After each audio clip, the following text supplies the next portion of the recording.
Hello, everyone. It's time to play a game.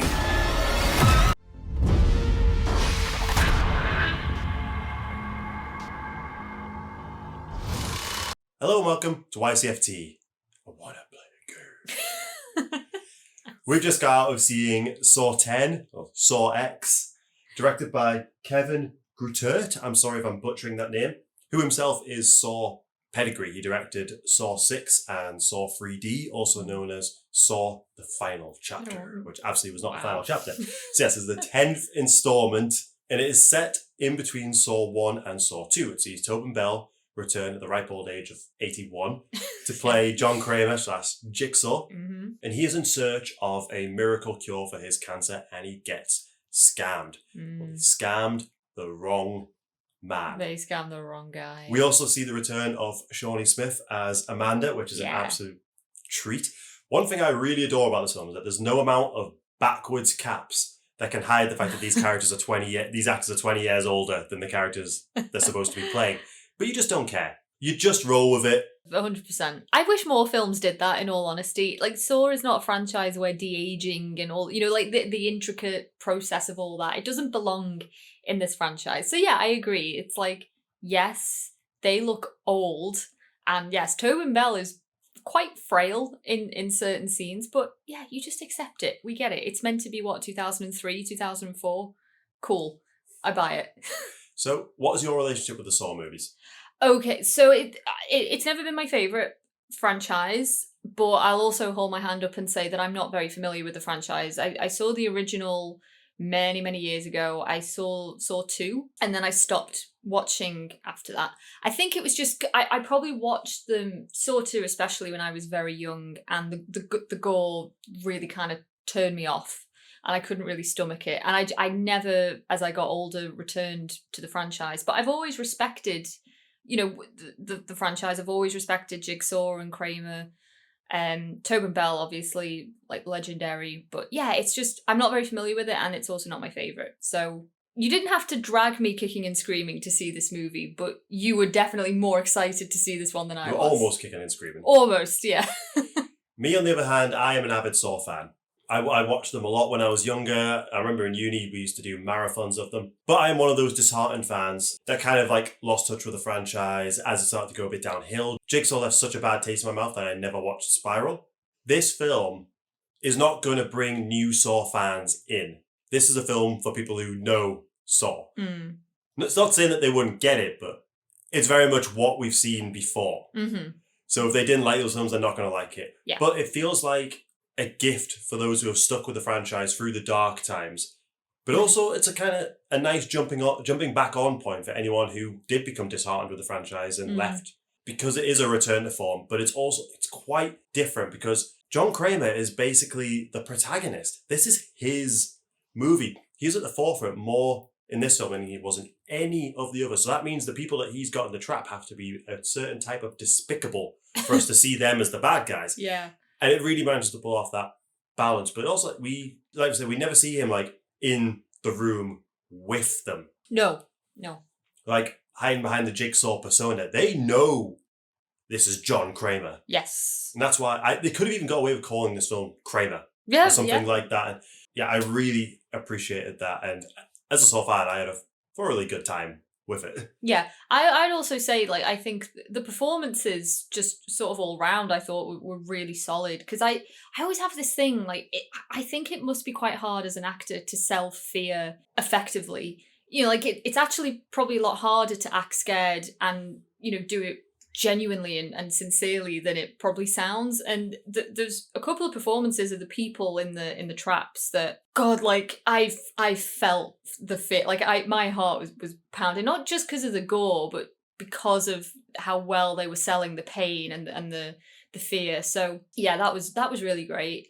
Another big win for me in this one was seeing the dynamic of Kramer and Amanda. It's always been a relationship that's fascinated me going back to the second one. Like, I just find their whole thing really, really intriguing, like almost like a surrogate father-daughter kind of deal.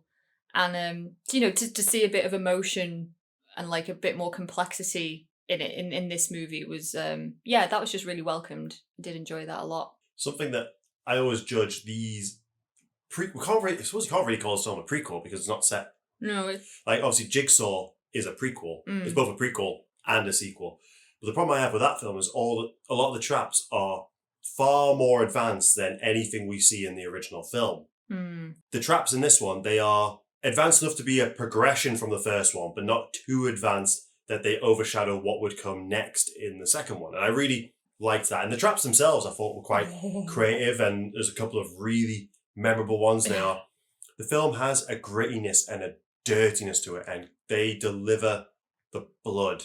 Oh, yeah. Oh, That's what you want. That's what you want from a Saw film. yeah. But this one packages it up with more plot than we're used to. Like, probably a good 40 minutes of the movie before things properly start going. yeah. Like, this is the longest Saw movie to date. Yeah, it's world building, but it does it well, and never in a way that I'm bored. And I might be showing my ignorance here with my lack of knowledge about the franchise, but I did like with every person in the trap that it's rigged in a certain way to be kind of personal to them, because of certain reasons that he inflicts certain torture devices on this person, because of context. I mean, that's the whole thing. Okay. And that's been the thing through the entire Did I mention franchise. I stopped watching it too? But I did really, really like it nonetheless, and it kind of made me realize as well. Obviously, watching groups of them together all together in the one room, and how necessary it is to be supportive of your fellow kidnapped victims. To spur each other on, and having to do and inflict the most gruesome pain onto themselves, but having your team in a sense, yes, you can do it. Go on, do that really horrible thing that's going to save your life ultimately. That really stuck out. I think I want what I'd call criticisms. I do think the traditional Saw twist, every film has to have one, I think is a bit obvious. Yeah, okay. I think a lot of it was quite easy to work out, but it also, again, I didn't really mind. And there is a mid-credit scene in this that kind of ties everything off, and any kind of disappointments I had from predicting the twist were rectified by the post-credit scene. So I say it's like a downside to it. I still enjoyed it. I still think it was satisfying. That's it. I left this film feeling satisfied. For franchises that are 10 films in, that's quite a rare thing. We've seen it with other franchises like Fast and Furious this year that reach their 10th installment and are kind of struggling. But somehow Saw is still managing to be fresh and doing new stories in between the previous films, and it's a testament to how good Tobin Bell is as the character, how iconic he is as the character. So when you see that Billy doll come out as well, and you hear that voice, I want to play a game, you can't help but get a bit excited and think, what's he going to do to these people? Definitely. And I was thoroughly entertained from beginning to end. As entertained as you can be in the Saw movie. Yeah. Ultimately, Tobin Bell is a very charismatic guy. He has that particular face of doesn't really express a lot of emotion outwardly, but it's all in the eyes, and it's all in those stilted, very understated movements that he has. And yeah, he's so compelling to watch. And yeah, just the psychology involved in this movie in particular was so interesting. Who's the worst person in the room ultimately, and killing to a code, people that don't kill to a code. It's fascinating. So that there's definitely enough. Warrant its existence. Yeah, definitely, because you said at the beginning, ultimately with Saw, the films stick to a certain formula because they have to. That's what the fans expect, and you can't really stray from it too much without just angering fans. But I think this movie, again, and I say this as someone who's not very familiar with the movies, it delivers, it satisfies, I think, expectations, but it obviously does a lot of unique things too. It's that nice balance of both. Yeah, and when you hear those strings that yeah. Oh, you can just feel I'm getting excited. Oh, it's a great piece of music. I never get tired of hearing it. No. We rewatched the first film yesterday, and it doesn't appear until the very end of the film, and it's oh my god, it's the music. Yeah. Yeah. I will say as well, just because the first one's quite fresh in my mind, the acting in this one is so much better than it is. Oh, Lee Winnell cannot act in the first one. No offense to him. I love Lee Winnell, but to be honest, I don't think Kerry Elwes does the best job in the original either. There's moments it's kind of sketchy. No, Tobin and Shawnee do a fantastic job in this one. It's way better. And now I just kind of want to go and watch Saw 2. The needle pit. I can't but yeah, Saw 10, or Saw X, proves that it has a right to exist within the Saw franchise. 10 films in, it feels fresh, but familiar. It's entertaining, it's emotional, it's bloody. That's kind of what I want from a Saw film. Yeah. So go check it out. Yeah, for sure. Big thumbs up. We will see you on Thursday for our regularly scheduled programming.